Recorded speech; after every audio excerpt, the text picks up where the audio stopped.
Hello friends, ગુજરાતીઓ તો ખાવાના ખૂબ જ શોખીન હોય છે. એમાં પણ જો ફરસાણ મળી જાય તો ખૂબ જ ખુશ થઈ જાય. તો આજે આપણે ફરસાણમાં સુરતી લોચાનું પ્રીમિક્સ બનાવીને રાખીશું, જેથી જ્યારે પણ આપણે બનાવવાનો હોય તો ફટાફટ 10 જ મિનિટમાં એનું બેટર તૈયાર થઈ જશે. તો ચાલો આપણે લોચાનું પ્રીમિક્સ બનાવીને તૈયાર કરી દઈએ. તે એક કપડું લઈ લઈશું અને 1 વાટકીના માપ સાથે 1 વાટકી ચણાની દાળ લીધેલી છે.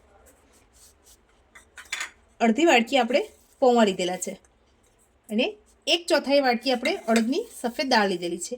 હવે આને સરસ રૂમાલથી લૂછી લઈએ. આપણે સરસ કપડાથી સાફ કરી લીધેલું છે. હવે આને એકદમ પાવડર પણ નહીં અને એકદમ મોટું પણ નહીં, એ રીતે દરદરું પીસી લઈએ. ફ્રેન્ડ્સ, આપણા સુરતી લોચાનું પ્રીમિક્સ બનીને તૈયાર થઈ ગયું છે.